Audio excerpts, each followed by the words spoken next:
You're listening to the True North Success Podcast. Real stories of personal, professional, and financial wins from Alberta's best. With your hosts, Gary Ma and Amy Kim. Hey everybody, welcome to the show. Today my special guest is Dr. Mitch Colp. He is a registered psychologist and the Chief Executive Officer of Hexagon Psychology, a nationally recognized provider of psychological services across Canada.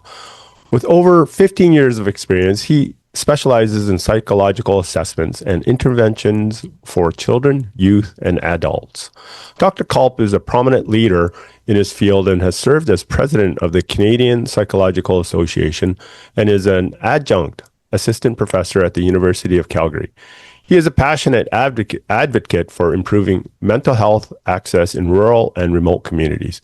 It is my pleasure to have Dr. Mitch Colp on the show today. Welcome to the show. Thank you so much, Gary. Happy to be here. So, Dr. Colp, I gave a quick overview of your success, but can you fill in the details of what you do, who you serve, and how long you've been doing this for? Sure thing. So in terms of the who I am, obviously, I'm a registered psychologist. You're kind of saying there. However, in my work specifically with Hexagon Psychology, we've been operating now for just over 5 years. So we passed through that 5-year hurdle that most businesses fear, right? And we specialize heavily in providing psychological counseling and assessment services, which is our differentiator in the marketplace, doing this work in every Canadian province and territory across Canada, and even some international work outside of Canada for expats in different groups, which is really cool. So, working with folks all the way from, the Labrador mines to Vancouver Island, right? It becomes right across Canada. Mm-hmm. So what kind of led you to become a psychologist in the first place? Yeah, for sure. Yeah. When I started off my training, I had planned to be a marine engineer of all things. Okay. Random. My family that's quite different. Yeah, it's quite different. I'm a very analytic math kind of guy, and engineering was an interest of mine. Ironically, and I remember my father, when I was a young boy, my whole family were boat builders or mechanics or things like that, very coastal, because I grew up in Nova Scotia. Okay. Yeah. And when I was going to go into the long history tradition that my family has, been into for centuries, what was interesting is my father said to me, "You should probably go to university and give it a try. I don't know what's there, but I hear it's pretty good." And I was like, okay. So I remember going to university and trying a lot of different types of programs and still looking for a kind of trade, as it were, and stumbled onto radiology, which is like, okay, that sounds good. And I needed these extra psychology credits because they said, you got to talk to people, you got to be decent. Okay. And so I took these courses and I fell in love with it. And then suddenly I started flipping my major over to psychology, and then eventually decided to pursue helping people and exchanging the engine for the brain in many ways. So that's, which are both very complex systems that work together, right? To make everything function. So, yeah. Very, very cool. Very cool. And how long have you been doing this for now? I've been working in psychology for the past 15, 16 years. Okay. Yeah. And how did you end up growing your business across Canada? Yeah, actually, during COVID, I was working at the time for a technology company at the time, and I had a caseload of clients that wanted to see me, so I was renting a space in Airdrie, just myself. And when COVID hit, we were in the middle of, had a space and, wearing the masks and the shields and everything. And my specialization was in pediatric populations, so little kids, and then moving to adults over time as they become big kids. But what was interesting is during that time, a lot of my colleagues were shutting down their services. They were saying, we can't see clients, we want to not spread infection, which, is completely justified and fair.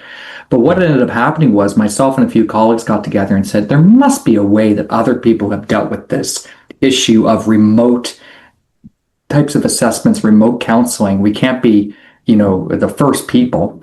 So we pulled together a bunch of individuals from Alaska, Northern California, a lot of places that have been doing this for, a very long time.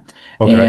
And we pulled them together, worked with them, learned these different techniques that we could use to make this go online.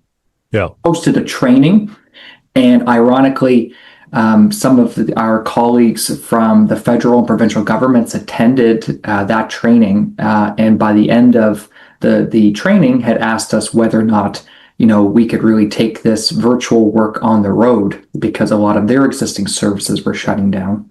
And so as a consequence of that, they said, we'd love to work with you. Could you start with Nova Scotia? And we were here in Alberta. And being a maritimer myself, I thought, my own backyard, this seems like fate, right? I get to help the people that don't have access in these rural communities outside of the urban center. Of course, I'll do that. So we had to navigate all the jurisdictional and legal issues with Nova Scotia, they were wonderful to deal with that. Okay. And then we thought, okay, we got through Nova Scotia. And then the pivot became, well, what about Newfoundland? What about Ontario? What about BC? And then we started going on a rock tour of trying to get our licenses, our registration, authorization permits to do this work. And then eventually developed the only existing national training on how we do this, and then really pushing it forward to hopefully build it into the universities over time. Okay, right on. So is it a lot of like virtual through Zoom type of meeting? Yeah, exactly. Through Zoom, Teams, whatever platform is appropriate for the client, for sure. Yeah. There's no proprietary technology here. It's very accessible for folks, which helps keeps the costs down, because in some markets where there's a limited supply, as you can imagine, the costs go up, right? Because demand is high. But we're able to keep our prices fair, based on assuming that there's lots of people around, which is really good. Yeah, so that's very, very cool. Yeah. What kind of sets you apart from the competition? Like, what comes easy to you that others find challenging? I think for like our group, I think we're a group of folks that are willing to try new things and experiment. Okay. Right? Which, classically, there tends to be a very conservative nature in the profession of psychology, because there's a fear of making a misstep. Because again, we have ultimate responsibility to protect the public, right, at the end of the day, and not to engage in activities that aren't evidence-based. So, but at the same time, we can never stay static, right? I mean, that's how professions die, right? In many ways, by not moving.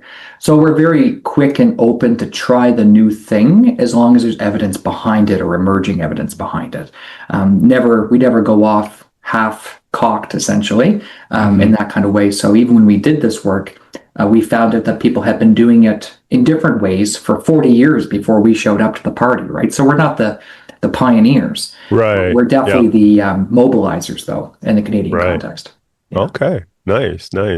So what kind of tips or suggestions would you give someone who wants to be more successful? I would say for people who want to be more successful, I think one of the big pieces is to consider, first off, who do you have around you as your support system? People will often take risks and try new things if they feel that the people around them are supportive of that, right? So it's the environmental aspect too. I have a very supportive partner, my wife. I have a supporting colleagues at work. That's one aspect, is, to choose wisely the environment you live in. But then related to that, from a success, I would say that one of the biggest thing for me has been, on the business side, has been honestly being very open and transparent and saying yes to things. Being open to have meetings with individuals where you maybe don't have a lot in common. People are reaching out, doing these things, because it increases your chance for luck and opportunity, right? And these are opportunities that people don't always have when they stay in their closets, right? And they're not moving out there. And you can learn a lot of things from a lot of different people in a lot of different industries that can still help you in yours. Right. Well, that's very interesting, like being open to different opportunities, to, exploring different ideas, and, just saying yes. Just saying yes, because the analogy my mother-in-law would always say to me, when I was starting, she was entrepreneurial as well, was talk is cheap, right? In terms of 15 minutes here, 20 minutes here, if that's what takes down your business, you got to look at your fundamentals. But at the end of the day, those 15 minutes might open up an opportunity that you didn't even know was there. Right. Through that, you must have come across many challenges. What's one of the biggest challenges you've had to overcome in your career, and how were you able to turn that into a positive? Yeah, I'd say one of the bigger challenges I had, at least when we were starting this work, was we were doing something that the majority of folks weren't doing, right? So there had to be a level of confidence that you're going to be seen a little bit as the outcast, a little bit, by doing something different, a disruptor, right? Which doesn't necessarily mean like an anarchist, just to clarify, right? Like you're not causing chaos, but you will be a little bit different, right? And being okay, making peace with that. Or lobbying or pushing towards changes, right? Getting people together, starting conversations, trying to move the industry. And that's why I pursued and moved forward, within the Canadian Psychological Association, because I saw that there was value in increasing access to people and communities that wouldn't otherwise have access to specialists like ourselves. And that not forcing those local clinicians to have to be a jack of all trades, but master of none, to manage very complex things that they would rather refer if they could, right? Right. Which is only fair, right? So I would say in terms of the challenges I faced, was one of those was being perceived as a disruptor, and now it's seen more as mainstream. But at the time, it wasn't so cool, if that makes sense. Yeah. And being okay with that, making peace with that. And then the other piece I would say with the business was, for me, was honestly learning a lot of the foundational business skills that you need. Many of us end up in business because we're entrepreneurial minded, not because we're good at the math and the system design of organizations and corporate structures. And so for me, another big challenge I had was, again, being a professional, but not a professional in this industry at this level, was how am I going to find people to come around me and get mentors in this space to help me move forward. And that's why when I was very younger in this process, I became part of the Smart Start program, which was through the Airdrie Entrepreneur Common, which was really great, which supported that work and locked me up with mentors in business to help support things I thought I knew, but I didn't. Right. So you had, psychological training, but you didn't really have the business training per se to run what you do now. Exactly. And we're lifelong learners, so it's natural for us to want to learn more. We're curious about people and curious about ourselves and why we think the way we do. And so it was very natural for me to want to seek mentors in the same way. When I was training under supervision, I had mentors at that time that were very inspirational. So it was really nice that I could learn things from people who owned chiropractic businesses, people who ran machine shops, people who ran transmission factories. And it's like, these are, or car dealerships. These are very different types of individuals. But at the end of the day, my business is a service. And services run a certain way versus product-based businesses. Right. So having a mentor really helped you grow in terms of your business component, learning the way to do things. Beyond what I thought I knew. And then forced me to have some very tough conversations with myself and my other business owner, my other colleagues, to help figure out systems and processes that would allow us to scale and grow and not just be any other clinic, right? That operates in Airdrie proper, which again would be more than fine for most people, but we just desired for something bigger. Right. Right now, how many people in total, are part of? So over the past 5 years, we grew from 4 to 40. Wow. Yeah. That's amazing. It was massive. It was a massive, and we have a very high retention. Like, we've had very little to no turnover of clinicians, which is awesome because we're all a tight-knit group of folks, which is really awesome. And, it's funny how magnetic that can be over time, how, if you have these folks here, their friends come. So I often find we have friends of friends of friends that just keep filling up the seats. right? Right. Yeah. That's amazing. So do you have people spread across Canada, or are they We, pretty much in right. Alberta? The majority of the folks are here in Alberta because we can Okay. work anywhere, but we do have a number of remote folks that we have Okay. across the provinces. Right. Right. Well, that's interesting. And then they usually come together during certain times of the season to kind Yeah. of have a all hands or we call Right. it our winter party, which is really nice. We Okay. do it always in Calgary at a nice Yeah. place. Yeah. Neat. Neat. It sounds like things are going really well for you and your business. As a busy professional, a lot of time is spent running your active business. When looking towards the future, many don't want to have to be working so hard for that income. So some look at different ways of creating income and profits outside of actively working. Maybe things like investing in stocks, bonds, crypto, or using a financial planner or something like that. What are your thoughts about ways of creating income outside of your work in active business? hmm I think a natural leverage is to consider what skills you have in your business that can be diversified to other things that you already Hmm. naturally have an affinity towards. So, for us, as an example, another thing that we do is outside of our psychology business, we have different verticals in terms of where our income comes from as profit centers. Yeah. So, our clinical arm is definitely a big piece for sure Hmm. that we're known for as Hexagon Psychology. But we also have a training arm where we train other psychologists and provide continuing education in a variety of different modalities that really runs without me and my active involvement. I have my staff that is existing that are Hmm. supporting the clinical arm have this off the side of their desk, which then Yep. allows us to generate revenue monthly through that. Mm. Okay. And on top of that, we have relationships with faculty of different universities and things like that that do research projects for private organizations. So Okay. these different skills we already have in terms of our business that we can do these things, and Yeah. the staff have capacity to move that forward, but it doesn't take the same level of active management that the clinical arm would by comparison. Right. Yeah. Yeah. And then on the other side, we are looking at how are we investing our funds. Yeah. And what we have done is we've separated out our business as our operating business from a holdco that holds our real estate. So we continue Okay. to acquire commercial real estate that we can house or lease Yeah. as hedging against inflation that way, Yeah. which has been really nice. So we continue to buy real estate. And then beyond that, we're always considering and looking towards how we can use those existing spaces or other partnerships to expand. So what I try to do is anything that's linked to the mental health space, I either try to Hmm. invest in those companies, Yeah. have an ownership stake, have an investment in things that are directly connected to our business or peripheral Yeah. that give dividend beyond simple investing. And so we do have a wealth management group we work with, financial management that does invest globally for us as part of our income as well.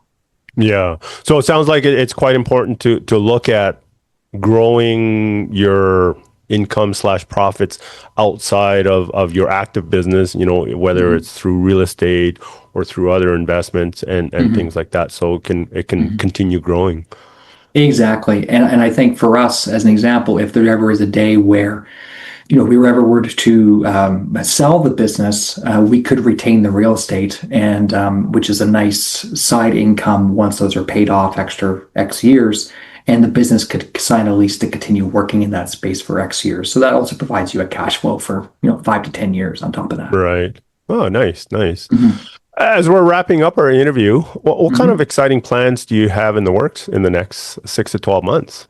Yeah, over the next 6 to 12 months, we're in the process of working towards becoming an accredited training institution that trains the next generation of psychologists in Canada. That would Okay. be pulling from the US and Canada students here to Airdrie, which will be really exciting. Hmm. And so that will be a fun milestone. There's very few private clinics that ever are able to achieve that. So to be amongst them would be really great. So we're in the process of that. And we're also looking at expanding our services into the United States as well, Okay. which would be really interesting. Specifically targeting California or Texas will be something on our hit list for 2027 as well. Potentially clinically, but definitely through the training aspects of that. We've just received our accreditation of our training arm to provide this kind of education to U.S. psychologists in addition to Canadians. Okay. So we are super pumped about that because that opens up our market for training from 22,000 individuals, 25,000 individuals in Canada to about 200,000 in the US. Yeah. The market in the U.S. is so much bigger than it is. And I think you have to always consider that border as being something you should try to cross whenever you are at a state that is reasonable to try that. But don't go too broad. Target population centers specifically to break in, because otherwise the penetration cost will be too much. Right. Yeah. Oh, very, very cool. So Dr. Colp, that wraps it up today. Thank you so much for your time and sharing your thoughts and tips with us. It was a real pleasure to have you on the show, Dr. Colp. If people want to connect with you, what's the best way? Yeah, you're welcome to go on the Hexagon website. You can find me on the Teams page and send me a note right from there. So that makes it pretty easy. Otherwise, my direct email is mitch.colp@hexagonpsychology.ca. Right on. You're also on LinkedIn as well. 100%. Exactly. Very active. Thank you so much. No problem. Thank you, Gary. Bye-bye. Want to share your success story? Apply to be a guest at truenorthsuccessshow.com/guest. We'd love to hear from you.